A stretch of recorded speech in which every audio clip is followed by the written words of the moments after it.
اعوذ باللہ من الشیطان الرجیم بسم اللہ الرحمن الرحیم الحمدللہ رب العالمین والصلاة والسلام علی سید الانبیاء والمرسلین وخاتم النبیین۔ معزز ناظرین، السلام علیکم ورحمۃ اللہ وبرکاتہ۔ جاذب پبلیکیشنز میں خوش آمدید۔ میں محمد سعید جاذب آپ کی خدمت میں عرض کر رہا ہوں۔ تعلیم القرآن کا سلسلہ جاری ہے۔ ناظرین، گزشتہ نشست سے ہم نے سورہ بقرہ کا بیان شروع کیا ہے اور میں نے آپ کی خدمت میں سورہ بقرہ کا تعارف پیش کیا۔ اب آج کی نشست میں انشاءاللہ العزیز سورہ بقرہ کے فضائل کے بارے میں کچھ عرض کروں گا۔ احادیث کی مختلف کتابوں اور تفاسیر میں سورۃ البقرہ کے بے شمار فضائل درج کیے گئے ہیں۔ ان میں سے چند ایک آپ کی خدمت میں پیش کروں گا۔ امید ہے کہ آپ انتہائی غور کے ساتھ سنیں گے اور ان سے کچھ استفادہ بھی کریں گے۔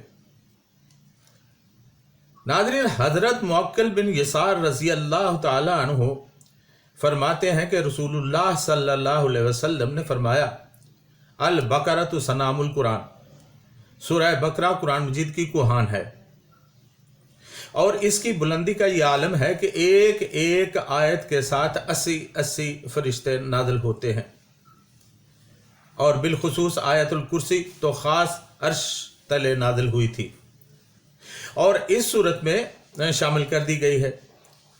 دارمی شریف میں منقول ہے، یا سیدۃ ایل قرآن آیت الکرسی، آیت الکرسی قرآن پاک کی تمام آیتوں کی سردار ہے، یعنی سب سے بڑی اور سب سے فضیلت والی آیت اسی صورت میں ہے۔ آیت الکرسی میں اللہ تعالیٰ کا اسم اعظم بھی ہے۔ تفسیر در منصور میں یہ درج ہے کہ سورۃ بقرہ فسطاط القرآن ہے، یعنی یہ سورت قرآن کریم کا خیمہ ہے جس میں ہر چیز آ جاتی ہے۔ رسول اللہ صلی اللہ علیہ وسلم نے فرمایا، سورۃ البقرہ سنام القرآن اور زورۃ القرآن ہے۔ سنام اور زورہ ہر چیز کے اعلیٰ و افضل حصہ کو کہا جاتا ہے۔ اس کی ہر آیت کے نزول کے وقت 80 فرشتے اس کے جلو میں نازل ہوئے، جیسے کہ میں نے پہلے عرض کر دیا۔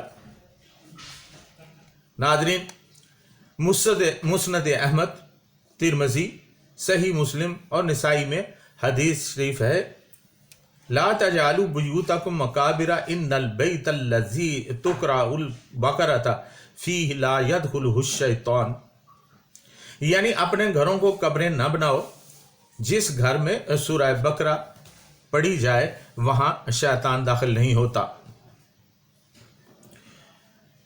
مسلم شریف کی ایک روایت میں منقول ہے، یؤتا بالقرآن یوم القیامت واہلہ الذین کانوا یعملون بہ تقدمہ سورۃ البقرۃ وآل عمران، یعنی قیامت کے روز قرآن پاک اور ان لوگوں کو لایا جائے گا جو اس پر عمل کرتے رہے، ان کے آگے آگے سورہ بقرہ اور سورہ آل عمران ہوگی۔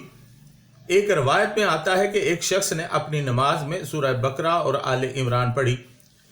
اس کے فارغ ہونے کے بعد حضرت کعب نے فرمایا کہ اللہ کی قسم جس کے ہاتھ میں میری جان ہے، ان میں اللہ کا وہ نام ہے کہ اس نام کے ساتھ جب کبھی کوئی پکارے گا تو وہ اللہ قبول فرماتا ہے۔ اب اس شخص نے حضرت کعب رضی اللہ تعالیٰ عنہ سے عرض کی کہ مجھے وہ نام بتائیے۔ حضرت کعب رضی اللہ تعالیٰ عنہ نے اس سے انکار کیا اور فرمایا کہ اگر میں بتا دوں گا تو خوف ہے کہ تم اس نام کی برکت سے ایسی دعا نہ مانگ بیٹھو جو میری اور تیری ہلاکت کا سبب بن جائے۔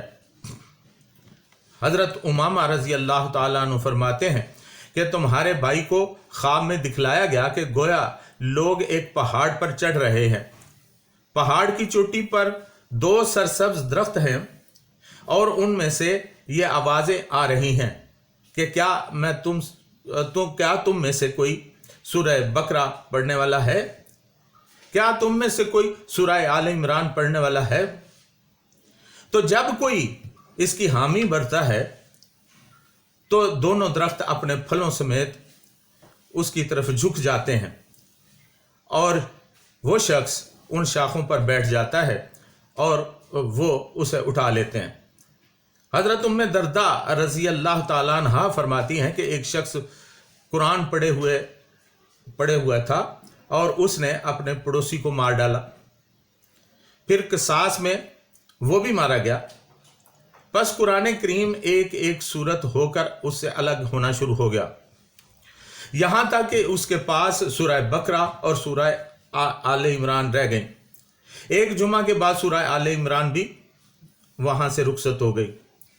پھر ایک جمعہ گزرا تو آواز آئی کہ میری باتیں نہیں بدلا کرتی، لا تبدیل لکلمات اللہ، اور میں اپنے بندوں پر ظلم بھی نہیں کرتا۔ چنانچہ یہ مبارک سورہ یعنی سورہ بقرہ بھی اس سے الگ ہو گئی۔ مطلب یہ کہ یہ دونوں صورتیں اس کی طرف سے بلاؤں اور عذابوں کی آڑ بنی رہیں اور قبر میں اس کی دلجوئی کرتی رہیں، اور سب سے آخر میں اس کے گناہوں کی زیادتی کے سبب ان کی سفارش نہ چلی۔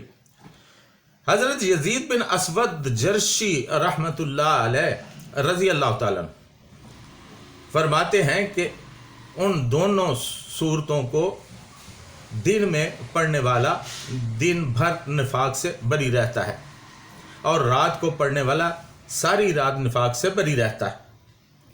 حضرت یزید بن اسود جرشی رضی اللہ تعالیٰ عنہ اپنے معمول کے وظیفہ قرآن کے علاوہ ان دونوں صورتوں کو صبح و شام پڑھا کرتے تھے۔ حدیث مبارکہ میں منقول ہے کہ قیامت کے دن سورہ بقرہ اور سورہ آل عمران اس طرح آئیں گی جس طرح دو بادل ہوتے ہیں اور ان کے درمیان بڑی چمک ہوگی، یہ کسی سائبان کی طرح اپنے پڑھنے والے پر سایہ کر دیں گی۔ ناظرین، صحیح بخاری میں روایت ہے کہ حضرت اسید بن حضیر رضی اللہ تعالیٰ عنہ نے ایک مرتبہ رات کو سورہ بقرہ کی تلاوت شروع کی۔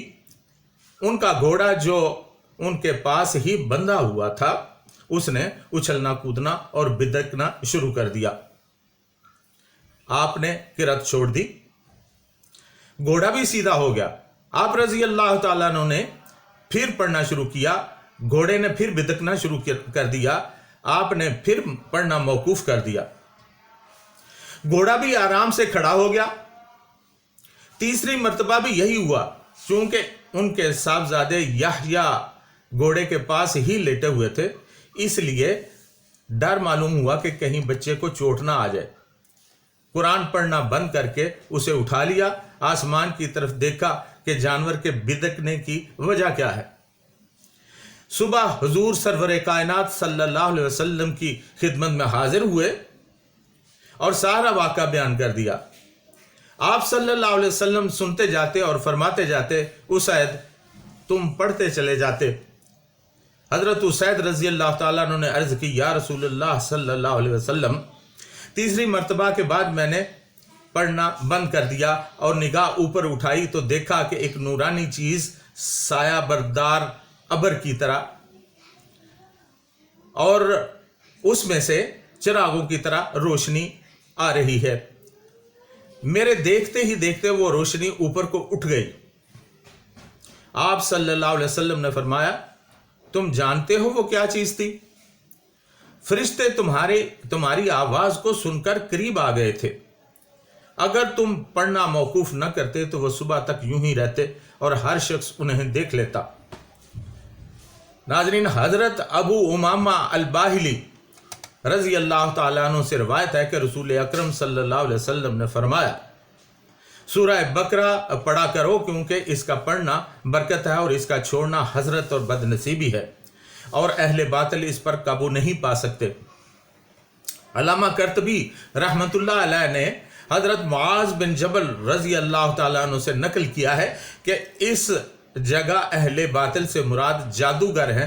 مراد یہ ہے کہ سورت کے پڑھنے والے پر کسی قسم کا جادو نہیں چلتا۔